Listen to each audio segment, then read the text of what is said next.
Knowing what your field is helps out a lot. Going back to the recommendations on nitrogen, it's about 2.5 pounds of nitrogen per bushel yield goal. You can look at this table. Some guys prefer to look at canola as pounds per acre on their yield, or they like to use it as bushels per acre.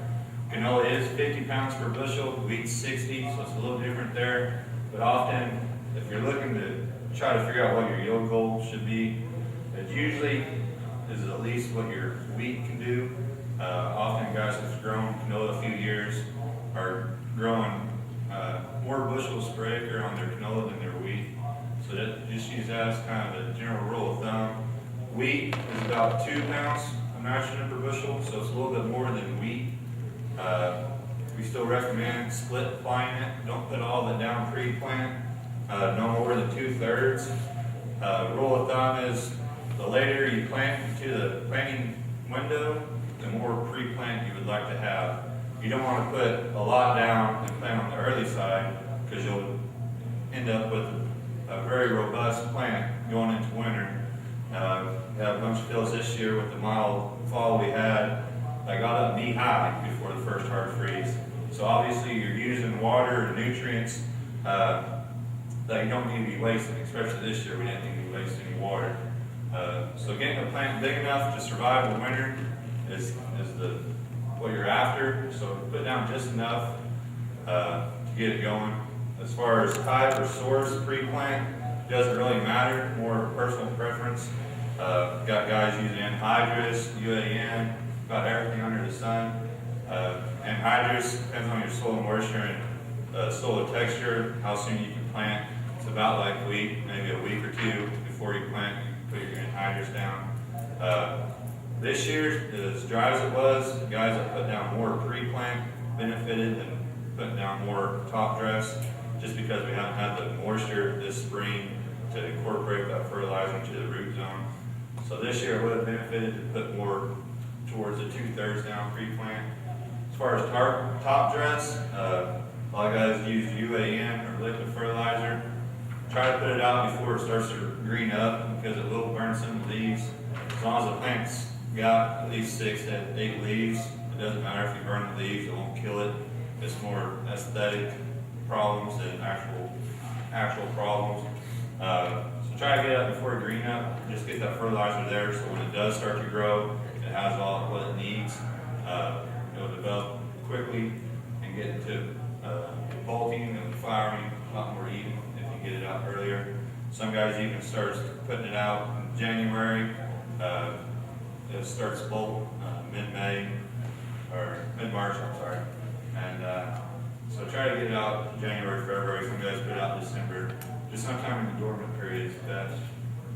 A lot of guys are familiar with the in-row strip and wheat. Basically, you go out there pre-plant and apply a strip that's high in nitrogen across the field. A lot of guys use the ATV or some other forms. Basically, just having that strip across the field, it's a good, for the very minimum, just use it as a visual note. You can come back in spring. If you see the strip, obviously you're deficient. If you don't see the strip, don't apply as much top dress. It's just kind of a yes or no. Or we're starting to use, we've gotten data off the Green Seeker. If you're not familiar with that, it's just a handheld sensor that uses ultraviolet light and stuff that reflects it, and it tells how much biomass and green matter is there. And you use that on the inner strip and the rest of the field and see the difference. And we've been collecting data for the past 3 years, like I said. And then on the website, there'll be a calculator. You put those 2 values in, and you also put in how many growing degree days it's been since you planted it. And it'll give you a recommendation based on those numbers. So either using it for a visual cue if you need it or not, or going all the way using the Green Seeker to get a recommendation. Really it's beneficial. Some years you might not need it, some years you might need it pretty severely. So it's one tool you can use. This is out in north of Butler, the field. The guy put down his pre-plant and the spreader turned out in the field, whipped around, spilled some fertilizer. Obviously you can see where the spilled fertilizer is. The rest of the field, pretty stressed, pretty stunted. But where that strip is, it's nice lush canola. So obviously you should have put down more pre-plant, at least more top dress if we had the moisture this year. So it's a real quick, easy yes or no, especially in this case, that you need more fertilizer. As far as phosphorus or P, basing it mostly off of your soil test. If you use a private soil lab, most of them will report parts per million, ppm. This table is in that handout I gave most of you. If you didn't get it, it's on that back table.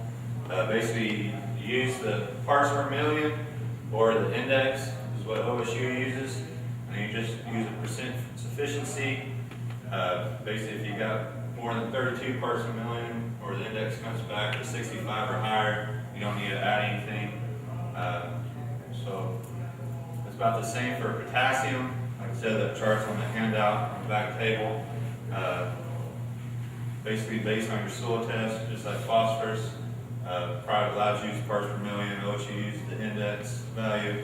So just look at the soil test, see if you're sufficient or not.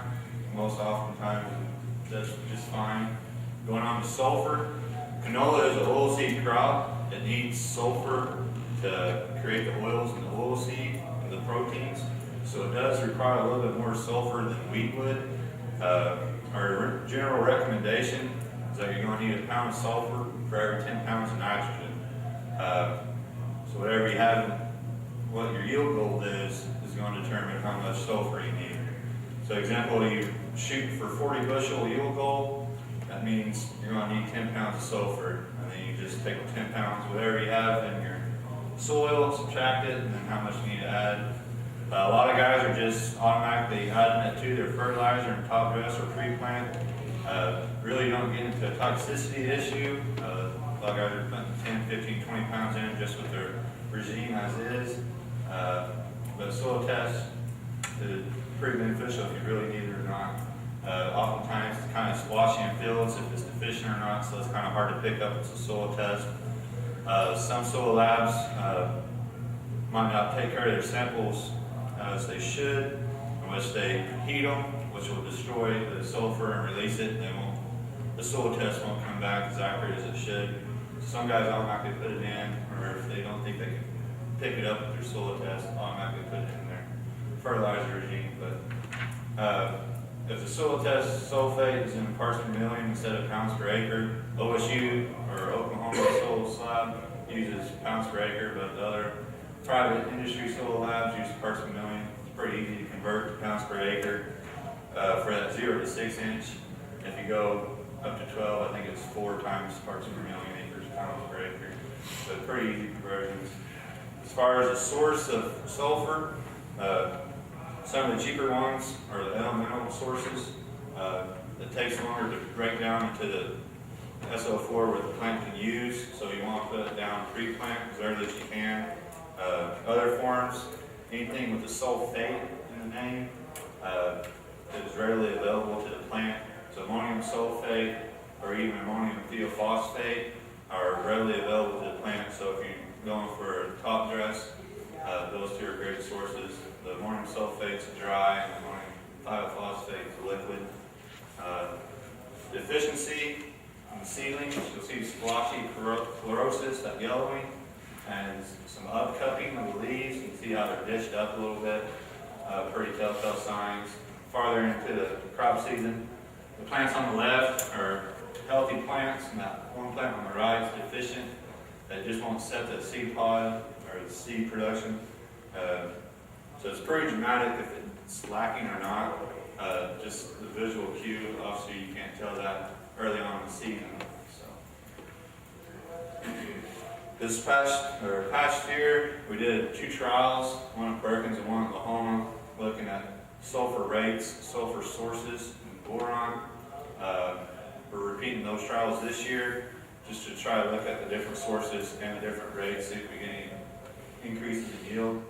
Last year, we did not see a significant yield increase. This is due because we look at the subsoil sample and we're more than adequate in both sulfur and boron. So we really didn't see the increase. But like I said, when you're soil sampling, it's hard to pick up those small areas in the field where you might be deficient. But as far as our data shows, we got two varieties we tested, high class 154 and a decal 4715. Looked at four different rates. No sulfur, 10 pounds of sulfur, 20 pounds of sulfur, 30 pounds of sulfur, and then 30 pounds of sulfur with boron added. The orange bars are the elemental source, and the yellow bars are ammonium sulfate. Didn't see hardly any difference. The 154, you kind of see it stair-stepping, but you go back and look at the 0, there's no difference. We didn't see a big jump in boron. Like I said, Soil Sample helps you know if you need it or not. Like I said, we're repeating these trials this year, look at some more data. We'd like to find an area or a field to test that we know is deficient in sulfur or boron to try to get some better data, but it's just hard to